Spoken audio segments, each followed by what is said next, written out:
Good morning, everybody. We are so excited to be here again. Yes, despite our Facebook demographic being a little Oh, off for a couple days, hmm the ladies came out and rallied, and we are so grateful that you guys came to our defense truly. when we needed to make some adjustments to our target audience.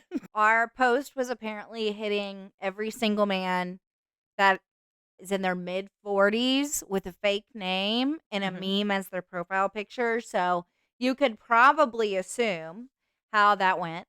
But we'll get into that for our wine and wine because do I have some things to say? To start this week, we're looking to delve into competition Mm, in women, specifically the difference between competition and rivalry. And this was a great opportunity. My friend Jessie sent me a message earlier this week to tell me that she was at the opening game for the Kansas City Current, which is the only women's professional sports stadium yep. in the country. And the entire stadium is geared toward women and the Kansas City Current. So, So cool. including the women's bathrooms being just obnoxiously large and the men's bathrooms particularly small. So, Love that. she sent me a picture and we'll attach it here on the screen. Mhm. Men lined up out of the bathroom Oh, into the main walkway, bless which him. if you've been to any professional sporting event, never happens. Women are always lined up Yep. out into the hallway, and men are just like this efficient, well-oiled machine. But it was hysterical to me to see men Oh, lined up yeah. out of the bathroom. And she said there was not a line in a women's restroom through that whole game. Oh. So just the idea that not only is it the only women's stadium, Mhm. but it's also built for women and to make I things love more that. efficient for the women who are there and encourage women to come support Yeah, a yeah. professional women's sport. So I was going to bring up another interesting news story hitting social media about where is Kate Middleton? Right. And I had all of these conspiracy theories that, to be really frank, I loved reading about. You were excited to I share was them. excited to share. And then on the way here, Kate announced that she's been diagnosed with cancer and she's currently undergoing chemotherapy. And in the video, she looked sick. Yes. So this is me publicly apologizing for being a total asshole and buying into the Conspiracies? conspiracy theories. Even though I'm the first one to start hating on Camilla, Camilla is one of those prickly hairs on your butt. Right. But in all seriousness, I really wish Kate well, and I'm hopeful that her chemotherapy will lead her on the path to recovery. So, Yes. And sending you well wishes and yeah. prayers for a successful battle. Well, now that we've given you some positive and negative news about women in the world who are dominating Mhm. on and off the field, you know what comes next. Let's Let's go, go, girls. girls.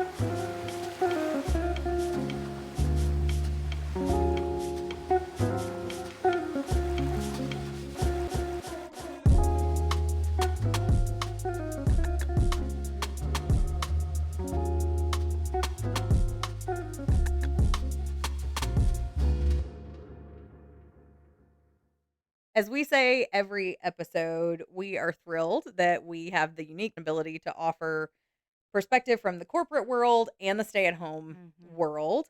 And with that said, let's talk about why women seem to compete against each other in both Yeah. worlds. There just seems to be some serious competition and rivalry wherever you are as a Yeah. woman. Yeah. And you just wonder, why do we compete? What is it about women in general where we almost subconsciously compete? Like, you don't Mhm. even realize you're competing. You just are. I want Yeah. it to be clear too that we are not less competitive or more competitive than men. We are very equal to our competitive levels, Mhm. just It's like just men. different. It's just a different type of competition. In work and home and friendships, we just compete differently than men on nearly every level. And our competition just feels more personal, Yes. more close to home. Totally agree. So I hate that this happens, but I know that you have some insight Mhm. into why we do this. So hit me with it. Yes. Obviously, I have my own experience from being in the corporate world for so long, but we promised you guys to bring on experts, research, and real empirical evidence Yeah. that backs up some of the things we're talking about. So there were a few articles that I was able to find, and we'll post those in our show notes, but I'm going to kind of summarize a couple of them that I felt like were really powerful in driving home what those Yeah. differences are. So the first is from the Harvard Business Review. It Ooh. was written by Mikaela, who's a CEO, author, and executive coach. And one of the things she talks about is the difference between competition and rivalry, and that competition really is a healthy thing. Yeah. Yeah. It helps drive performance, it helps drive initiative and employee morale, Yep. even feeling like you are in a position where you can develop your skills and move forward and grow is a lot different than rivalry, which she defines essentially as using the power you have Mm. to keep another woman down. So that distinction is really important. And it comes from this idea of a scarcity Mhm. mindset. And so Michaela gets into this idea that because there are so few spots at the table for women Yep. in those top positions, that you have to do whatever you have to do. Mhm. You have to fight and claw and step on the heads of everyone around you Yep. to be Yep. one of the women that reaches those top positions. Yeah. So the whole scarcity mindset, this idea that, oh, there's only so many positions, so I have to just stab everybody in the back and do Right. whatever I have to do to get to the top. She also posits comes from internalized sexism. Mm. So because we are socialized from a young age to believe that women have a certain role and Mhm. a certain place. And one of the studies that I read, I can't remember if it was this one or one of them from Forbes, even dives into the difference between girls who grew up in an all-girl home Yeah. versus girls who grew up with brothers or girls that participated in competitive sports, and the different ways that teaches you how to compete as part of a team. Yeah. But you do start to absorb some of these beliefs about your rightful place. Right. So where do women Mhm. belong? Where is the balance between being driven and being able to work your way to the top versus you've made it far enough Right. for a woman. Yep. You don't have the right skill sets to be at the top, or you don't have the right opportunities or Mhm. the right strengths to be able to make it to those positions. So just be happy where you are. Yeah. Women just have Or limitations. we already have one woman hired for that position. Right. So we Yes. don't need any more diversity. We've got our one. Right. Absolutely. We've got our trophy woman Yep. that Yep. we can put all over our website and make a Yep. big deal out of our woman in leadership. Right. And so we start to absorb that. There are enough of Mhm. those beliefs in society, and I do think things are starting to change. There's enough research now supporting the strengths and the benefits that a woman in a leadership role can bring to the table, and the fact that Yes. more diverse Yeah. workforces and leadership teams, Yeah. not just women and men, but ethnic diversity Mhm. on your leadership team helps really provide a diverse insight and Yep. ability to anticipate your employees' needs and your customer base's needs or your clients, Yep. um, and be more productive, more effective, Yep. and more successful by having that diversity. But that Mhm. takes a long time to Yeah. change. And sometimes we are our own worst enemy. And for the men listening, that is not me agreeing that women are the problem. Yeah. There is a part of the problem that comes in, but you have to look at the whole picture Right. and why women feel that way. So it's a more complex issue than just saying women are their own worst enemy and that's really what's keeping them down. Yeah. That's not the case. But there is some kind of absorbed beliefs Totally. that we hold as women that we have to fight through. And one of the things I really liked about Michaela's article for the Harvard Business Review was that she includes some questions to ask yourself. And I would encourage everyone to go read it. And if you are a woman in a corporate role or in a stay at home role, in whatever role you're in, if you are engaging with other women, Yep. these are questions to ask yourself. And do not be the person who says, well, I don't do that. Right. Because I can tell you, I have worked hard to try my best not to be that woman, and as I was Yeah. reading these articles, I was like, I do kinda battle Maybe I that. do I have have to that. catch myself doing that Right. and being like, nope, that's a Mhm. toxic way of thinking about this. You're reading too much into it. That's not what was intended." Right. So, I'm not gonna go through all the questions she asked, but one of the ones I really liked, and this applies across the board. Yeah. Do you judge other women for choices you would not personally make? Ooh. Yeah, Yeah. that's I mean, I hard. think we all do. It's really Totally. easy to be like, "That's not what I would do, so it's wrong." Yeah, or you're at the playground and you're like, why is the mom not with that kid? Yeah. Or the Why kid's is laying on the ground throwing a fit. Why is Right. she not doing anything? Yeah. Oh, I don't like the I way would she's disciplining. never Yeah. I would Mhm. never allow my children to act that way. I will I would say never allow after my children to dress that way. Yep. I will say after my 3rd kid, that's gone out the Do window, not dude. care. And you do not have their whole picture. No. You have no idea what else is going on in that woman's life, what led up to her making those kinds of Right. decisions. Maybe she's battling generational trauma that she's like, I am not going to raise my kids the way I was raised, or other Mhm. factors that maybe she's just incredibly busy. Maybe she's a single mom. There are just too many Mhm. unanswered questions that you cannot gather Yep. from one decision that a woman makes. And like I said, even if that's in a leadership role, Yep. like, oh, she wrote up so and so. Yeah.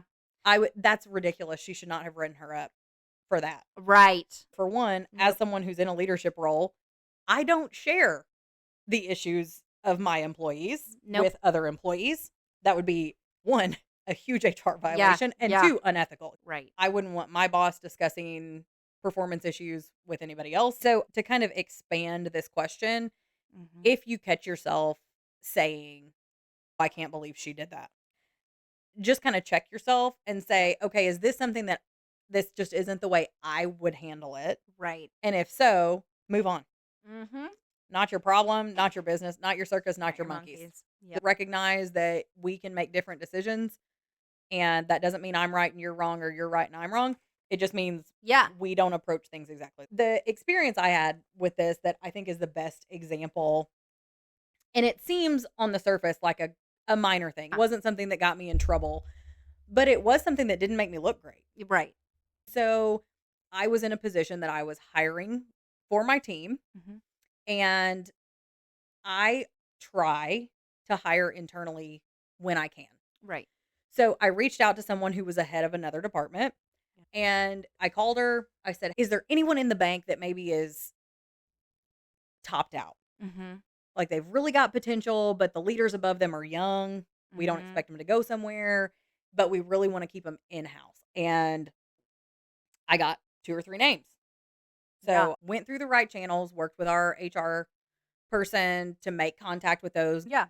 And several weeks later, I get a call from my boss that says, "Hey, so and so, who's the direct supervisor Right. for these people, says that you are trying to poach internally." Oh. And I said, "Well, that wasn't my intention. I Right. got these names from so and so. My understanding was they were people who were looking for upward mobility." And my boss says, "Well, I wondered that, but that person says had not ever spoken to you about that and don't know where you would have gotten those names from." So, lucky for Man. me, I had a very good boss at the time who was like, "I believe you. I get it." That person didn't want to be put in a bad spot Yeah. and have to explain, but it just floored me. Yep. And that's something to think about too. Obviously, it is gossiping, it is backstabbing, but it's also if I stand up for her, Mhm. I'm going down. Right. Yes. Instead of you both going, "Yeah, this is what we did. Right. Here's directly what happened." The other person's going, "I'm going to lose my spot." Right. That's a good point that it's something to be aware of as a woman in leadership. Yeah. Is what I'm about to say, to cover my own butt, going to make that person look bad and Yep. potentially jeopardize their position? Inherently, we as women think, "I'm going to get in trouble." Right. Oh, Even shoot. if her Yeah. boss would have been, "Oh, that's Mhm. great. Thanks for doing that." Right. We think, "I'm going to get in trouble." And that's gonna make me look bad. Where a man, no joke, would No. literally be like, "Oh, yeah, I did do that." Yeah. And the man boss would be like, "All right, Yeah, no you big wanna deal. go have some lunch? Right. Tacos?" Yeah, on me. It's a constant struggle against saving your own Yep. and protecting someone else's. Yep. It really is. So the next question that I thought was really interesting was, do you make excuses for men's behavior as Mhm. just the way it is, but take women's behavior as intentional or personal? And this is another one of those self-awareness things. Yep. You have to catch yourself asking, do I do that? Mhm. When John says or does XYZ or yells at somebody in a meeting, Totally. am I like, well, that's just the way it is. They shouldn't have screwed up. Yeah. He's just a good leader. Yeah. But if Kayla blows up on somebody in a meeting, are you like, man, is she PMSing this week? Or Mhm. maybe her and her husband got in a fight because that was obnoxious and you should never act like that in a meeting. Right. You know? Even something so simple, and you would know this well, as an email. Mm-hmm. If a man sends an email with a period, Mm-hmm. it's a man sending an email. Mm-hmm. If a woman sends an email with short sentences and periods, Mm-hmm. She's pissed. she's pissed. Or she's one of those hard women that you can't Yeah, crack she's too that, assertive, too yeah, she's aggressive. not going to be friendly, Mm-hmm. aggressive, assertive, Ice just like, queen. yeah, ice queen. So even something simple as the punctuation of an email. Oh, absolutely. Mhm. I have had to, in my experience, I am a very animated person. I swear if you tied my hands to my side, I would not be able to speak. Yeah, me either. I talk with my hands, I move around a lot. My emails tend to reflect that, Yeah. and I will pour over an email for half an hour going, "Did I put too many exclamation marks?" No, okay. There's a meme that is just exclamation marks, first and second row, and it says all the exclamation marks I removed Yes, from my email to not seem like a, totally, and I'm always like, "Are they gonna take that as I'm excited or I'm yelling at you?" or I'm unserious. Yes. Are they Like, gonna I'm think just I'm flippant. unprofessional? Mhm. Like, "I'm looking forward to chatting with you next week!" Exclamation mark. Oh, "Oh, I'm super pumped." Does that make me seem too excited or, like, right. flirty? That's the other thing you have to worry about as a Oh, woman, yeah. especially because I deal with a lot of men. Right. There's a line, "Yeah, great to catch Mhm. up. Great to Mhm. see you. Hoping to see you at the next conference." And maybe there are men who worry about that kinda stuff, like, Yeah. "Should I have said that? Could that have been Right. taken as Sure. flirty?" Sure. Or, but I feel like It's not as common. women It's worry way about more that common. more. Yeah, Men can yeah. acknowledge that, "No, I'm at a networking event. Yep. The purpose is to make contacts and meet new friends and be friendly." The other article is from Forbes, and it's written by Susan Madsen, and she is an endowed professor of leadership Awesome. at the Huntsman School of Business at Utah State. And one of the big questions she asks in her article is, workplace competition, is it gender specific? And so she says yes and no. So this goes into your point about the fact that women and men both engage in competition. Mhm. One is not more competitive than the other. Yep. And a third article, it's also a Forbes article by Bonnie Marcus, who's an executive coach, author, and international speaker, goes more to what you were saying, that men are not more competitive, they're more overtly competitive. So the way they Yeah. compete is very direct. You and I are at the same level. We Mhm. both want to be the CEO. I am competing against you, and Yep. I'm not hiding that. We both know that, but I am going to outperform you. Like, Right. hold my beer. Right. Here we go. And I'm not going to have to put you down to do it. I'm just going to show you that I'm better than you. Right. And it's a very direct, very overt competition. Totally. Absolutely.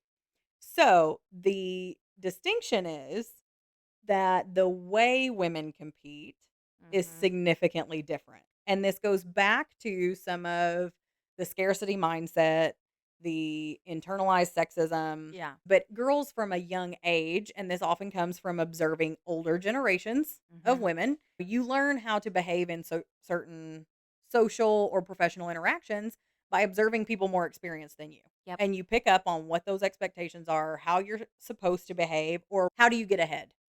I'm gonna Right. watch somebody who got ahead and see how they do it. Mhm. Or I'm gonna watch my mom to see how she interacts with her friends, Yep. and then how she acts when we're not around those friends, Mhm. to see how I'm supposed to engage with other women in my life. And so from a young age, girls are taught Mhm. to compete indirectly. So this is where Absolutely. things like gossip, backstabbing, Mhm. starting rumors, excluding certain women from your social circle. Yep. That's where this comes in. Oh, I hate every Mhm. single thing that you just said. I I hate all of them. I hate all of Yes, them. but it But is you're right. something I've had to work on. Yep, me too. So, gossip, for example, Mhm. it's so easy for that to become how I connect with you. Absolutely. Like, Yeah. "Oh, well, what if we talk about how weird so and so is?" A shared dislike of the same person. Yes, it's Yeah. an easy way for me to find common ground as Yeah. opposed to, "Let's get to know each other Right. and let's learn about interests and let's talk about productive things." That's the quick and easy. Oh, totally. It's not hard to No. find I something mean, or even someone that the other whining and person whining, dislikes. Yeah, it's so easy to yeah. whine. We never have any trouble We thinking of that love content. whining and whining. Yes. But you're right. I made a New Year's resolution list, which I do every year, and Mhm. I honestly keep it the same, Right? maybe with a few tweaks, but I go into that going, it's unrealistic for me to meet all of these, but Mhm. each year I'm going to try and meet Be a more than little I bit did the better. year before. So one of my big ones is not gossiping or negatively talking about Mhm. someone if they're not there to defend themselves, Mhm. or if there's something that's bothering me, to go straight to the horse's mouth Mhm. and address it directly. Yes. That has been the hardest challenge I've had this year. Yes. And I don't mean to sound like I'm mean or gossipy, Mhm. which as I've grown older and as I've kind of gained my security and confidence, I've been able to address things more directly. It has been so hard though, this Yes. year specifically, because I'm conscious and aware of when I'm gossiping now, and I'll go, Mhm. oh, Yeah. I can't do that. Right.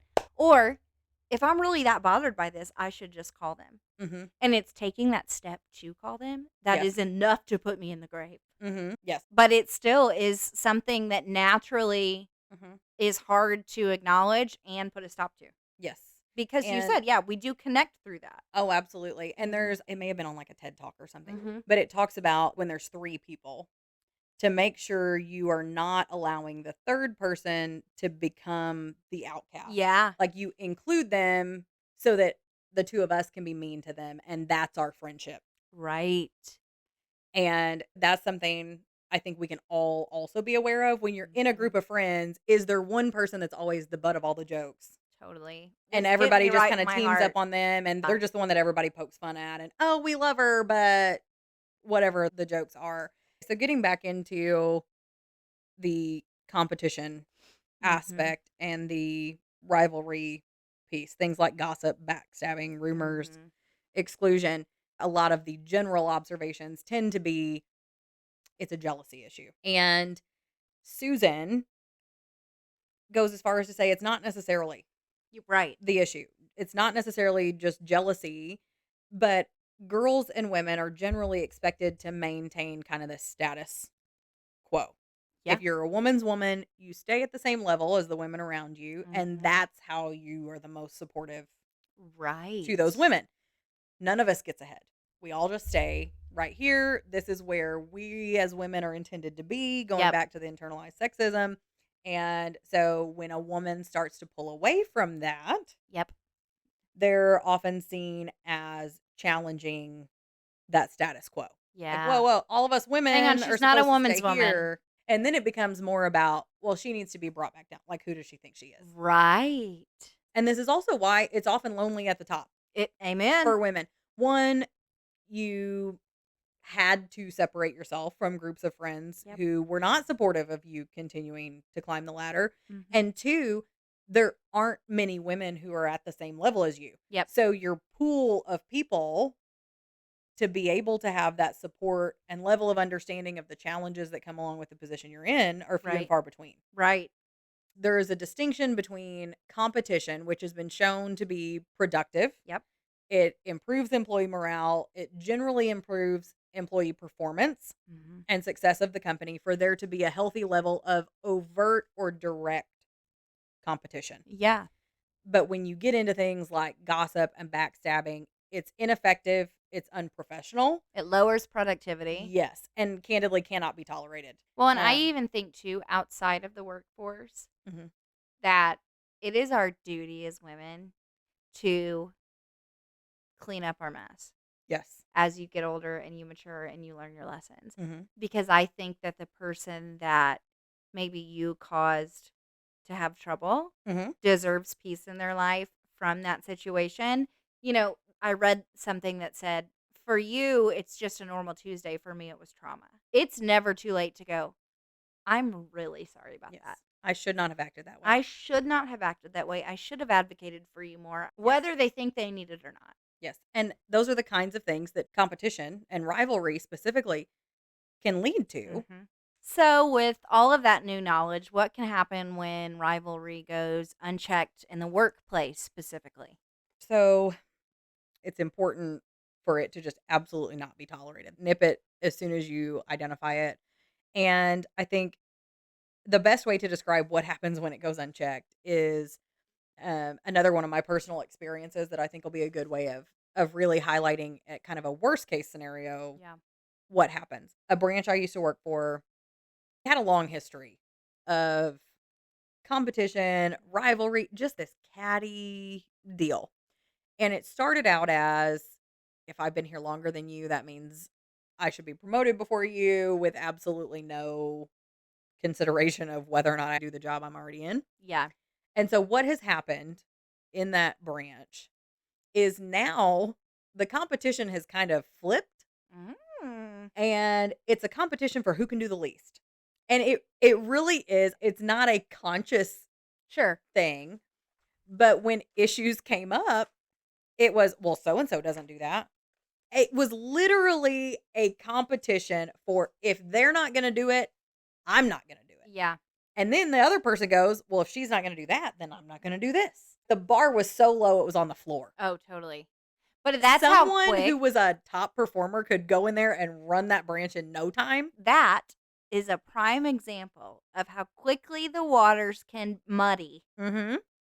when there's one person, Yes. one chain of gossip. And then here's what happens.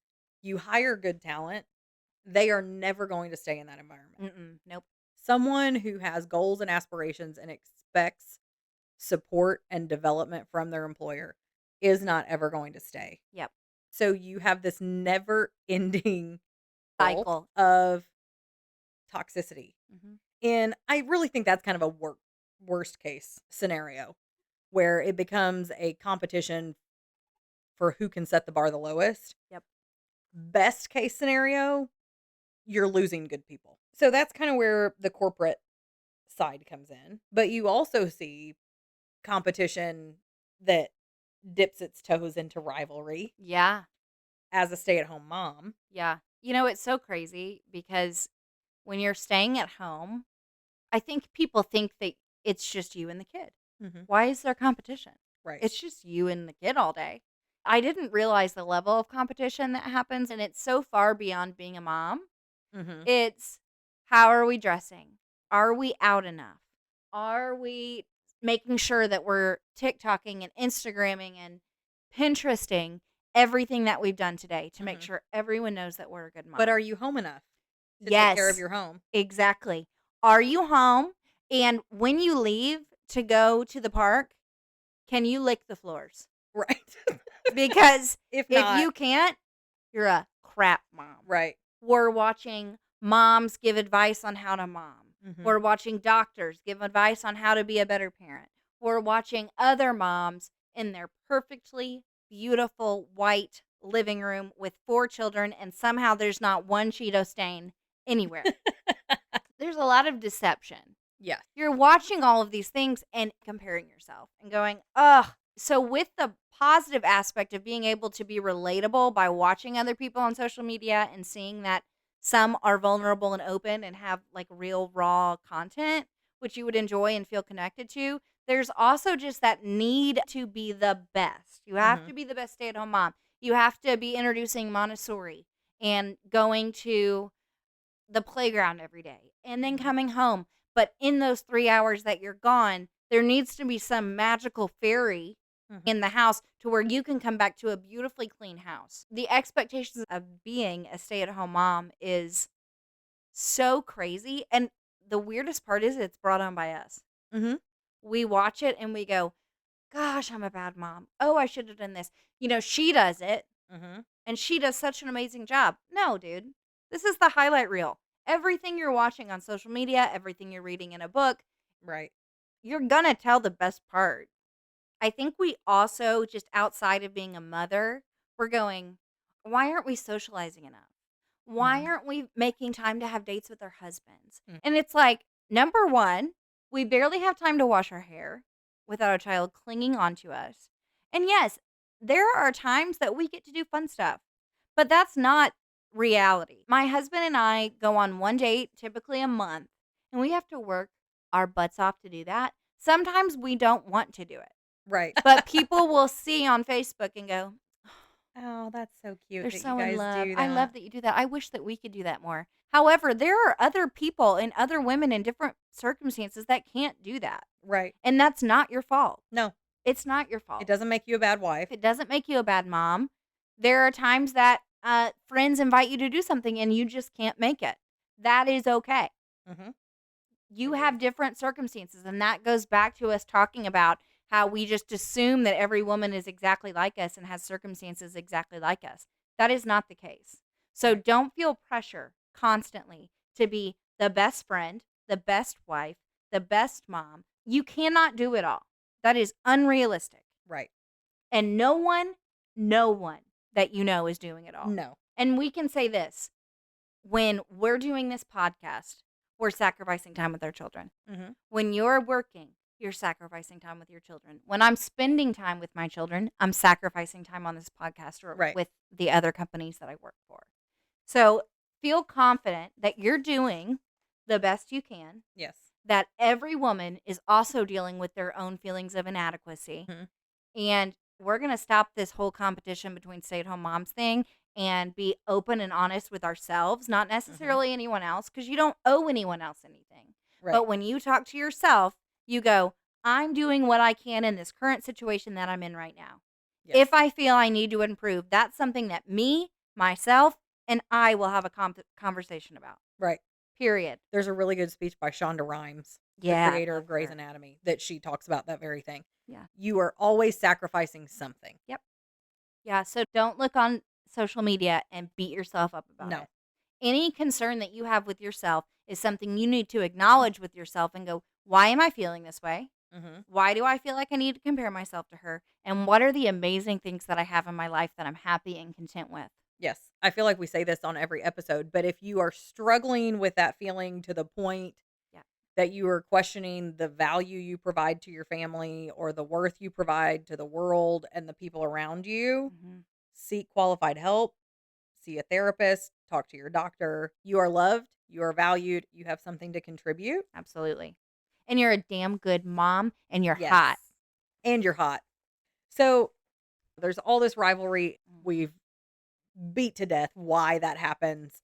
But there are some things we can do Yep. about it. And so going back to the Harvard Business Review article by Mikaela Kiner, Hmm. some of the recommendations she gives were one, refuse to participate in gossip or throwing other women under the bus. Mm. If you start to see that, walk away from the competition, call it out if you're so bold, but at the very least, remove yourself Yep. from that equation. And to your point earlier, Kelsey, talk to her, not about her. Yep. If it's a big enough concern for you to voice it to someone else, then it should be a Right. big enough concern for you to go to that person. And the second thing is if you overhear a sexist joke or comment Ugh. or another off color joke or comment, don't let it slide. Mm-mm. You don't have to jump down the person's throat. Right. A lot of times that does the opposite of what you're Hmm. trying to do, but something as simple as, "Oh, I don't get it." Yeah. Ooh, yeah. Make them uncomfortable. Yeah. Or, "I mean, I get it, but that wasn't funny." Or, my personal favorite, "What did you mean by that?" Yeah. Sometimes playing dumb is the Yep. best way to do it. They're gonna No. go, She "Perfect." knew exactly what Yeah. I was asking. Yeah. It's not overly aggressive, but it is very firm, and it Yep. draws that line that you are not gonna say things like that in my presence. Sets a hard line. Mhm. So, the third thing we kinda talked about last week is offer to mentor Yeah. young women. That's a really good opportunity to reset the way they think Mhm. competition is done among women. Yep. The other one that came from the second Forbes article by Bonnie Marcus was, what do you do when a woman shows you that she's that kind of competitor? And I think this is an Mm. important distinction because there are things we can do to support women in the workplace and combat it. But if there is a woman in your life who shows you, I'm going to stab you in the back every chance I get if it means I Mhm. think I'm going to get ahead. And that is one, emotionally detach. The end. If you're a woman of integrity and honesty and ethical values, Mm-hmm. and you work hard to promote that and present that to the people around you, you Absolutely. won't have to work as hard to prove yourself when it Right. comes to competition with a woman that is like that. And also build your own confidence. Just do whatever it is you need to do. If that's taking better care of yourself, improving your nutrition, making time Mhm. to work out, do things to build your confidence. That way, when that situation comes up and there is a scenario where another woman is playing dirty. Yeah. And I approach this in every aspect of my life, whether it's at work, it's at home, it's with anyone around me. If there is someone that's engaging in toxic behavior, whether that's addiction, whether that's friendship, whether that's gossip, whether that's work behavior, then we call it lovingly detaching. Mm-hmm. You can still appreciate the good aspects of this person while not engaging with who the person currently is. You can say, I love you. I want the best for you. For a woman in the workforce, I really like you. I appreciate your hard work. You can do better. You have that Mm-hmm. potential. When you want to talk about it and reach it, I'm I'm here. here.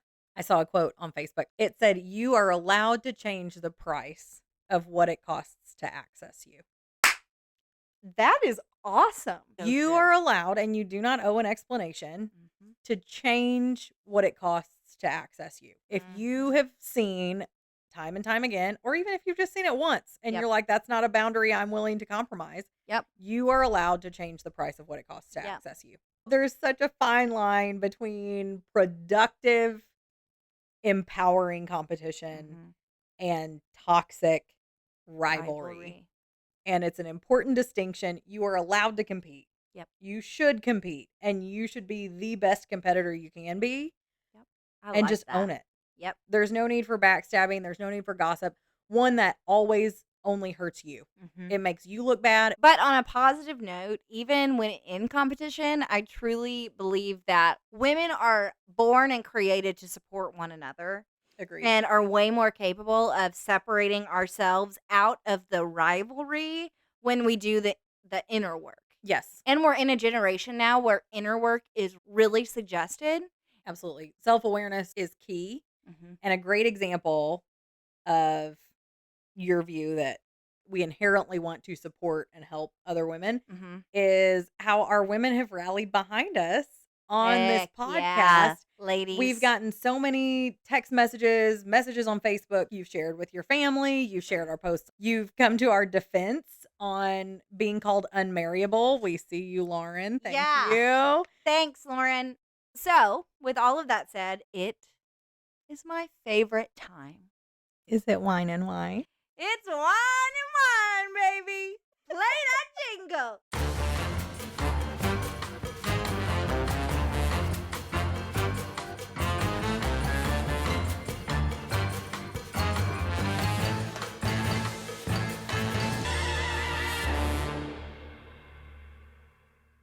We needed this after a hectic week. Matt was out of town Mhm. this week, which doesn't happen often, but I was bombing and Yeah. working hard. Yeah. So it's nice to be able to take a little breath and just whine a little bit. Oh my gosh, I have never needed an excuse to whine more. My middle daughter broke her arm A this few week, days ago. a few days ago. And then my husband, who is still pole vaulting in his adult years, and he's still really good at it, but he got in a pole vaulting accident. He was 10 feet in the air and his pole broke in his hand. So he is very hurt and not feeling good. So I have been a caretaker all week, and it's nice to be able to just take a little breath and sit down. So tell us, what's got your non panties in a wad?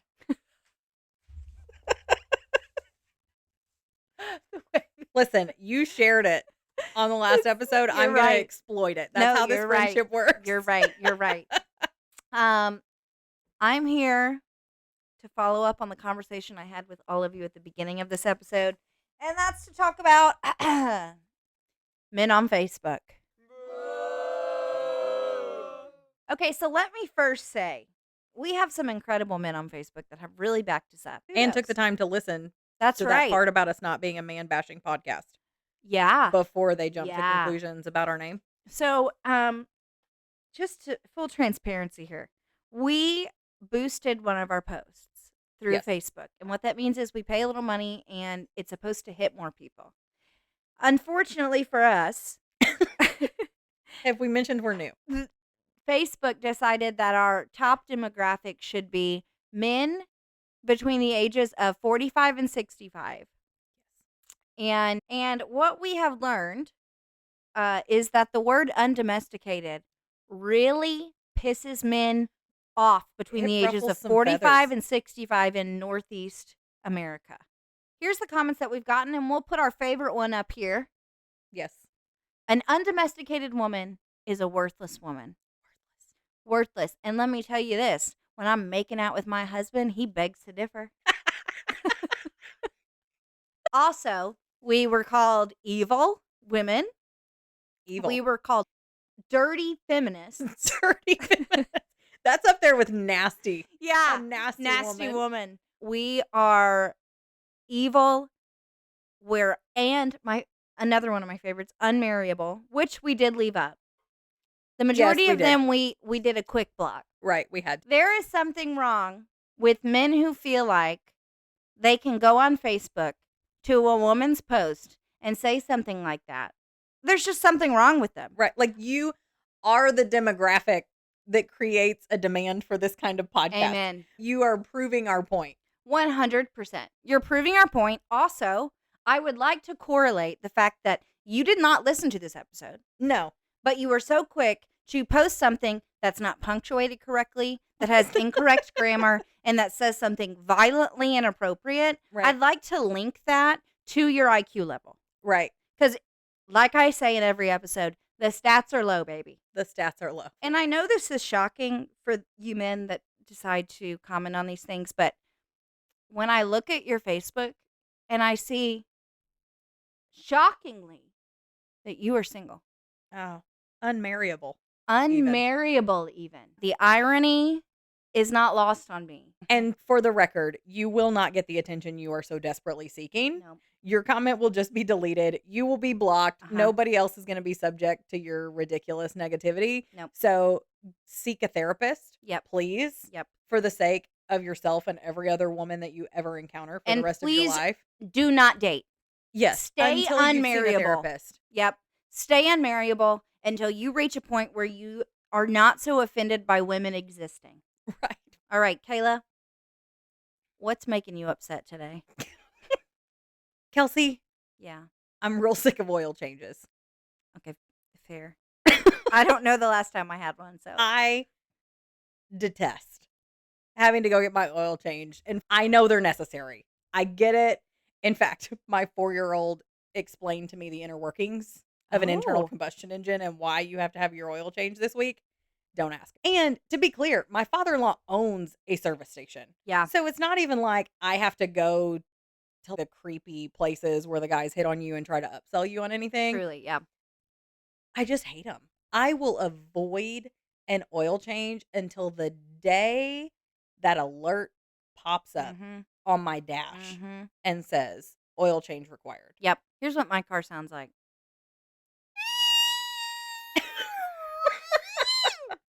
And that's how I know. I got about a month until I Probably need to getting get that close. done. Yeah. Yeah. So I will avoid it like the plague. In fact, and anyone who's been married or in a serious relationship for any amount of time can appreciate this. Mm-hmm. There are arguments in a long-term relationship that people who are in a new relationship would be like, we would never argue about that. But one of the biggest arguments Matt and I have gotten in, and sorry, Matt, is Sorry, Matt. over an oil change. So we go to his parents' house, Mm-hmm. and my husband decides this is the time to bring up the fact that I need an oil change Yeah. in front of his dad, who owns a service station. We're already on rocky ground here, Matt. Right. And we're sitting there, and he goes, by the way, you need to get with dad about getting your truck in down there so we can get an oil change. Yeah. And I said, the light hasn't come on yet. Right. The vehicle has an alert that says oil change required. Mm-hmm. It's like, it hasn't come on yet. Mhm. Well, it's been X number of miles. It's time for an oil change. The alert hasn't come on yet. I'll Right. get it changed when it tells me it's time to get the oil changed. Yeah. And he says, Kayla, it's time for an oil change. Right, Dad? Oh, that did it. And immediately, if my heels were already dug in, They're in. they were under the house, Mhm. dug in. Mhm. And of course, he's digging his heels in because he's in front of his dad. Right. So he's like, now I've got to make a point. And I'm like, you're not bulldozing me in front of anybody. We're undomesticated. Yes. And I don't know what I'm talking about, but by God, now I'm going to fight it to the death. So we continue this argument. Kelsey, when I tell you, we get in the driveway to go home. Both of us furious. We have not Right, spoken a word right. to each other for the rest of the time we were at his parents' house Yep. for dinner. Yep. We get in the car to go home. He turns on the car, and that freaking oil change required light. God, there is nothing The alert like pops that. up because as soon as you turn my car on, it tells you every time you turn the car on. Ding! Oh. And the little oil change required message. I was just even more pissed. Because then my brain immediately goes, it was already on, and he picked a fight on purpose. Totally. There are so many conspiracies that I could think here. Did, while you were at dinner, Matt tell your dad to go outside and turn on the thing in the sensor that makes it turn Right, on? somehow he triggered something. Were they in cahoots? They were probably in cahoots. Now that Kate Middleton's conspiracies have been unfortunately solved with horrible news, I'm Mhm. ready to dig into this one. Yeah. Matt, we're on to you. Yes. Little fishy. It seems a little fishy. So to all my newlywed couples out there that are sitting there going, oh my God, I can't believe they argued over that. Can you believe they argued over that? Just please. wait. It's coming. Please. There is just something so good about this portion. It really is cathartic. But we do still have to rate our wine. And after the week both of us have had, It's so true. it is wine needed this it. week, not flavored water. Today it is Lewis M. Martini Cabernet Sauvignon Mm-hmm. from Sonoma County, and it is a 2018. And it was stellar. It was pretty good. I'm going to give that an 8. It was really good. Mhm. Smooth. Yeah. I think I'm with you on an 8. I don't have heartburn, which is Mhm. usually a telling, like, this was not a great wine Yeah. for me on a red. And it does. It's got a good flavor. I am not a wine connoisseur by any means, so don't ask me about tannins or flavor palettes or anything Right. like that. Mm-mm. But for a cab, I like it. Well, that wraps episode 3. And may we tackle this week like a mid-40s single Facebook male getting his oil changed. Oh, man. We will see you guys next Wednesday at 5 a.m. Please give us a share, a download, and a rating on any podcast platform. It really helps us climb the rankings just to reach more women and to keep having these fun conversations. Yes. So giving us a rating or a review on any of the podcast platforms does help us climb the charts. So please share with your friends list, share with the women in your family, share with the women you work with, or the men who are just looking to learn a little more about the challenges of being a woman and how they can better support the women in their lives.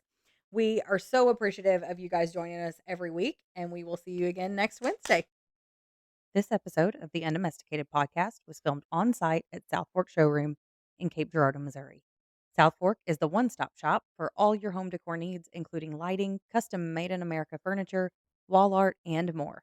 Visit South Fork today by dropping by a showroom in Cape Girardeau, Missouri, or Paducah, Kentucky, and online at southforklighting.net.